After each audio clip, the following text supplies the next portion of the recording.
Olá, professores! Neste tutorial, irei demonstrar passo a passo para a criação de testes no Blackboard.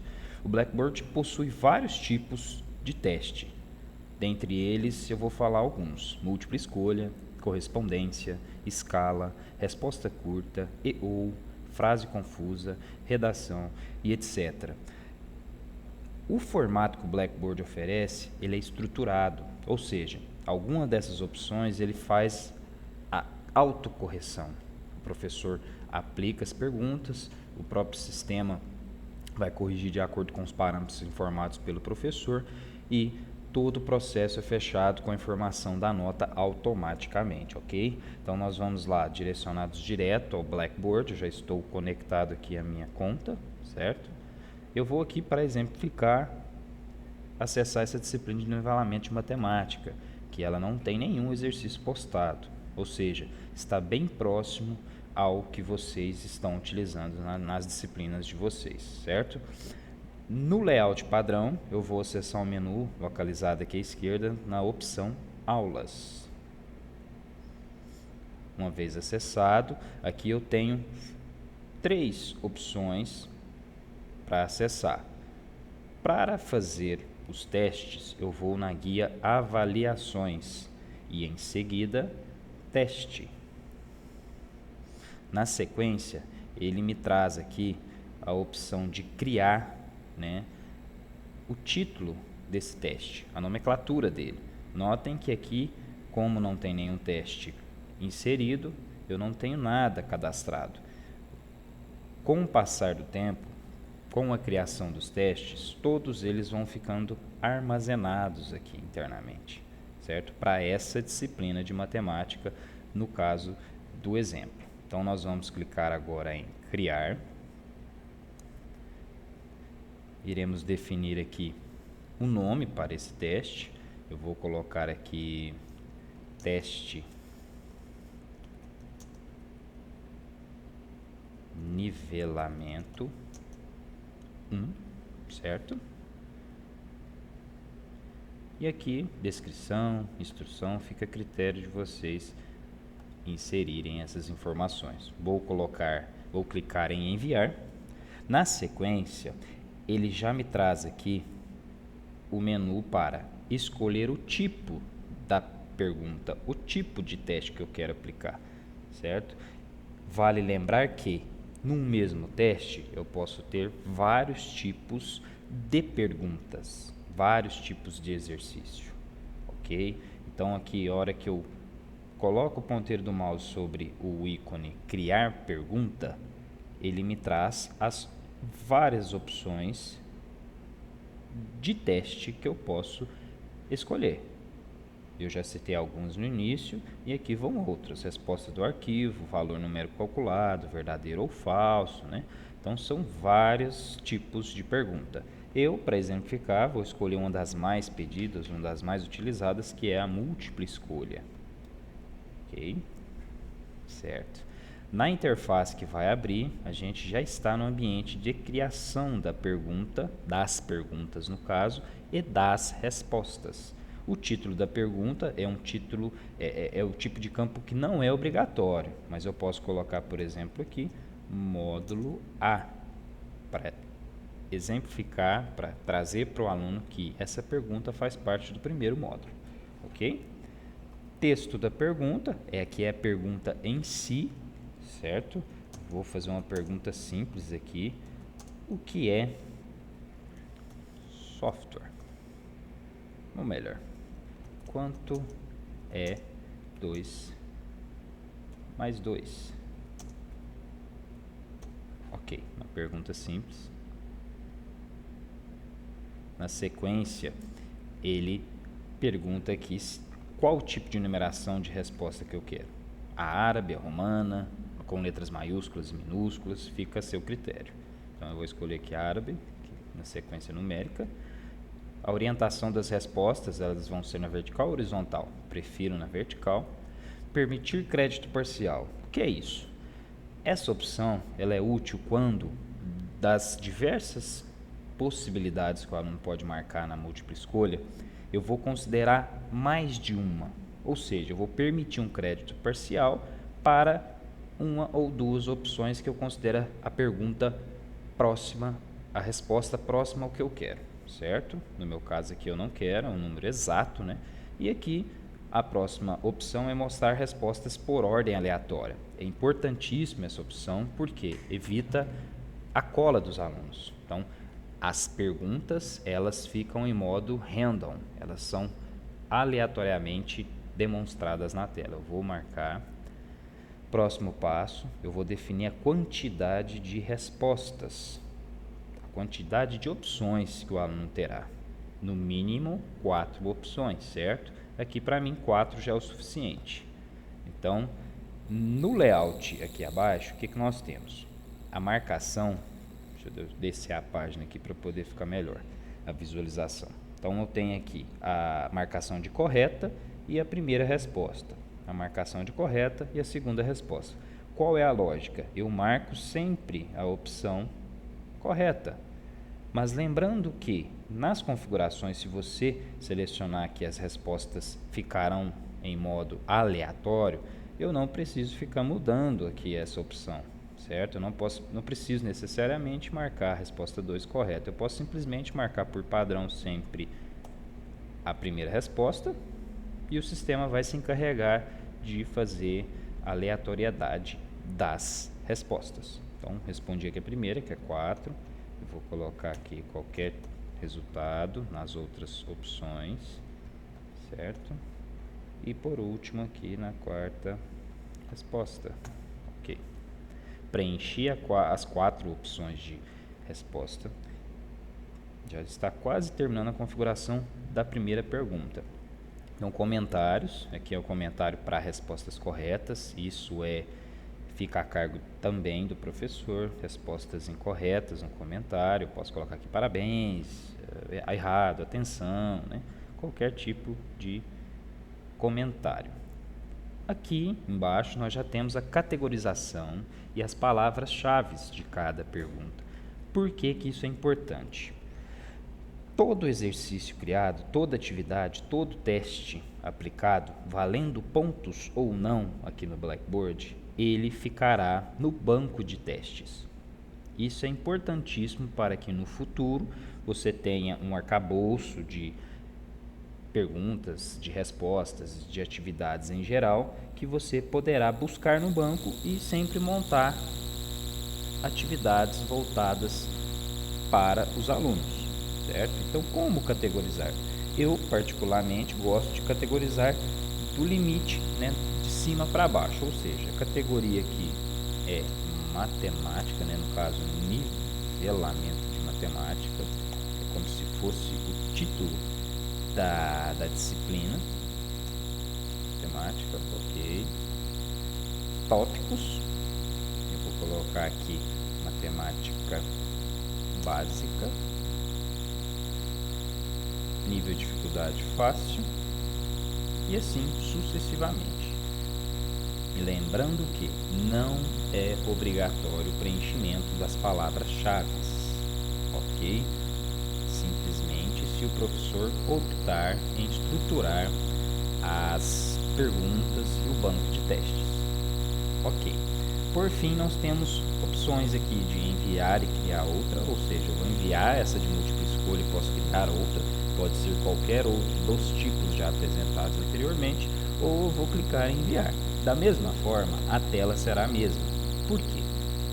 Porque ele traz aqui o layout para que eu verifique a estrutura da primeira pergunta que eu fiz. Olha, múltipla escolha do módulo A. Quanto é 2 mais 2? Ele já me traz aqui a primeira opção. Ficou aqui confuso porque o valor das opções eu coloquei como numerais, né, na sequência. Ficou aqui, na verdade é 4, 9, 0 e 7, onde a verdadeira é a opção A. Aqui à esquerda eu posso definir os pontos, certo? Então, eu quero que essa opção não tenha valor. Então, eu vou colocar 0 e vou enviar. Se eu tiver mais perguntas e quiser fazer tudo de uma vez, eu posso selecionar todos, venho aqui, coloco 0 e atualizo, ou seja, ele vai atualizar todas as perguntas. Se eu quiser continuar a fazer perguntas, eu posso, a todo momento, clicar no sinalzinho de mais, que a hora que eu coloco o mouse em cima, ele já me estabelece essa opção de adicionar pergunta, ou eu posso simplesmente vir aqui, ó, criar pergunta, onde ele vai me dar outra opção para criação, certo? Então, se eu quiser continuar fazendo, eu vou fazer dessa forma. Ainda, o exercício não está publicado, pessoal. Por quê? Tem uma última configuração que diz respeito à configuração do teste aos alunos. E nós já vamos ver ela. Mas antes, eu quero falar aqui sobre essa reutilização de perguntas, certo? Eu posso criar um conjunto de perguntas onde, lembram que eu falei do banco de teste? É aqui que ele é muito útil. Por quê? Eu vou selecionar de várias perguntas um conjunto de perguntas a aplicar nessa atividade específica. Ou eu posso criar um bloco aleatório. Exemplo, se eu tenho 100 questões no banco, eu quero selecionar 10 dessas 50. E dessas 10, elas vão ficar fazendo rodízio entre elas para que não seja a mesma pergunta aplicada ao aluno A para o aluno B. Ok? Então, a estruturação das perguntas, dos bancos de teste, é interessante nesse sentido. Pois bem, vamos dar sequência. Eu vou fazer apenas uma pergunta e vou clicar em OK. O próximo passo, vejam que aqui, anteriormente, não tinha nenhum teste publicado. Agora, o que nós temos aqui na base? Nós temos o teste de nivelamento 1, onde o próximo passo é clicar no teste de nivelamento 1 e enviar. Nesse momento é que o sistema traz as várias opções de configuração. Vocês vão entender o porquê é necessário fazer essas configurações. Primeiro, é o título, né, o nome que eu já defini. Aqui, uma descrição do conteúdo. O que é uma descrição? Teste de múltipla escolha, matemática básica. Isso aqui tudo vai aparecer para o aluno, pessoal. Então é importante você a questão dos pontos, se vale ou não, observações em geral, se vai permitir retrocesso ou não, enfim, aqui você tem um espaço livre para colocar a observação desejada. Uma próxima opção, que é abrir o teste em nova janela, eu acho muito importante marcar sim. Por quê? Se você marcar que não, o que vai acontecer? O aluno está aqui respondendo o questionário. Ele vai começar a responder e o questionário ele vai atualizar a página atual do Blackboard. Isso tem alguma implicação? Talvez sim, talvez não, mas eu prefiro abrir em outra aba, que o aluno fica livre, né? Fica em outro ambiente respondendo as perguntas e a todo momento ele pode voltar aqui no ambiente da disciplina do Blackboard. Fica a critério do professor também. Disponibilidade do teste. Essa pergunta aqui, ela diz respeito ao seguinte item. Eu quero tornar o link disponível. O que é o link? Eu quero tornar o link de acesso a esse exercício disponível? Sim, eu quero que o aluno tenha acesso a esse link. Adicionar um novo anúncio para o teste. Essa opção, sempre quando o professor pratica, o professor publica algo no Blackboard, no primeiro tutorial sempre falei nesse sentido.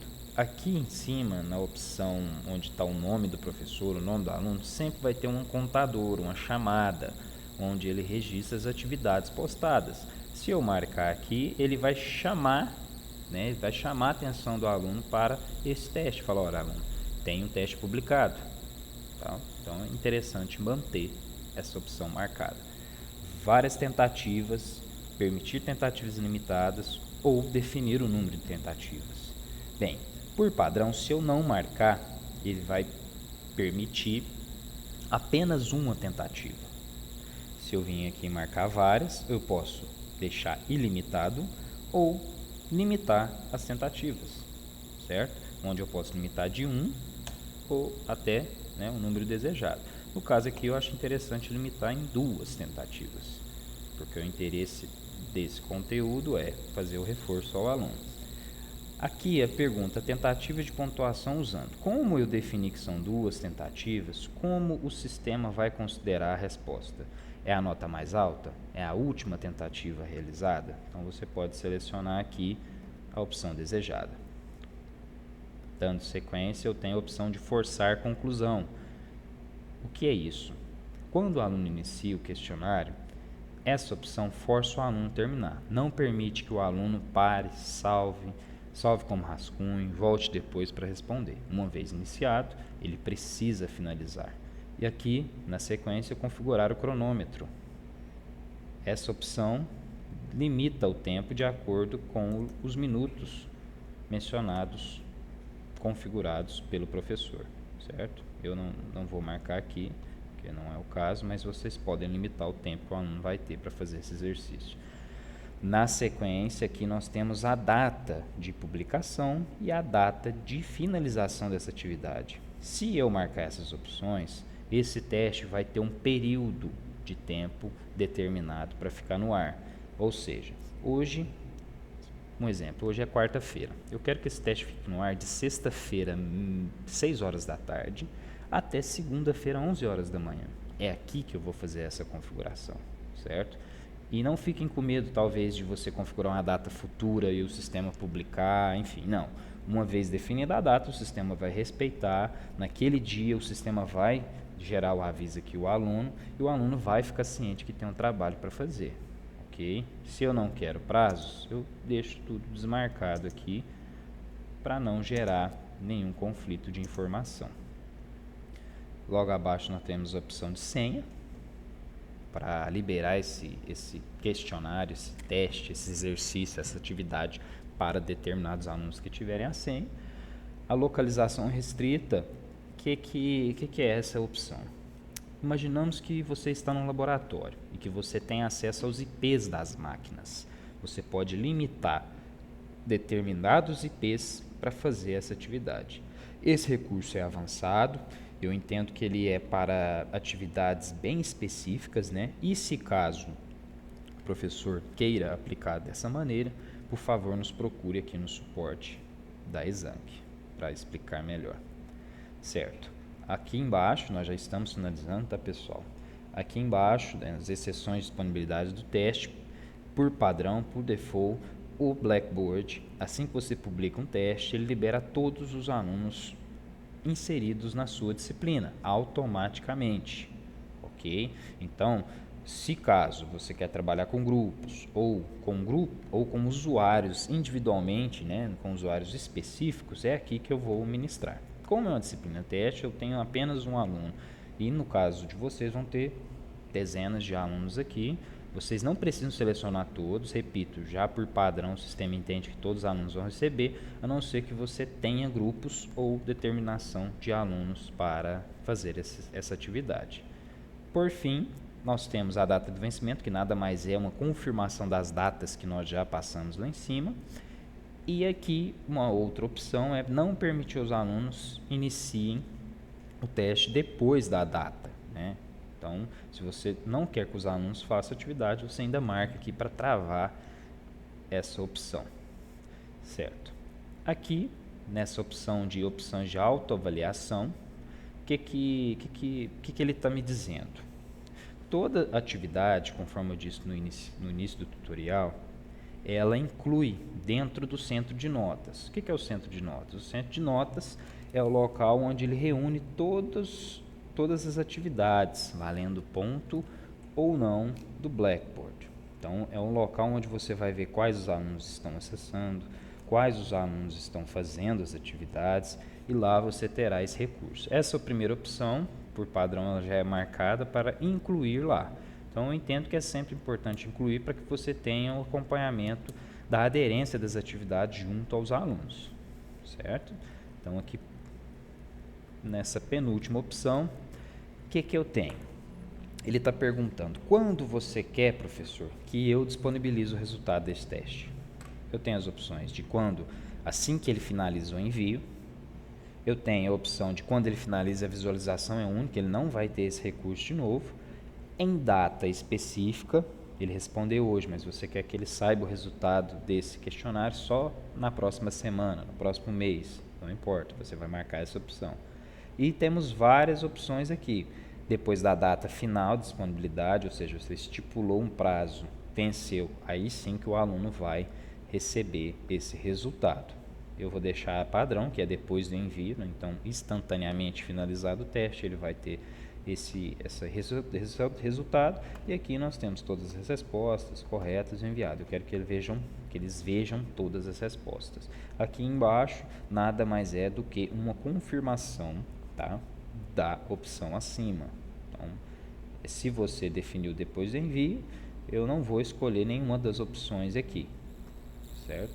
E por fim, eu tenho a apresentação desse teste. Eu quero que todas as opções, todas as perguntas apareçam numa tela só. O que é isso? O aluno precisa mexer na barra de rolagem da página para poder acessar as outras perguntas. Eu gosto muito dessa opção aqui, ó, uma opção de cada vez, porque o aluno responde essa pergunta, avança, responde essa, avança, certo? Aqui eu proíbo ou não o retrocesso, ou seja, se você proibir o retrocesso, o aluno não vai conseguir voltar nas respostas anteriores, nas perguntas anteriores, para trocar a resposta, certo? Eu vou deixar porque eu acho interessante. E aqui, em conjunto com aquela primeira opção de aleatoriedade, ele ainda pergunta as perguntas em ordem aleatória. Então, ou seja, além da resposta, ele vai criar o random nas perguntas. Importantíssimo também eu marcar. Certo. Finalmente, nós vamos finalizar e enviar esse arquivo, certo?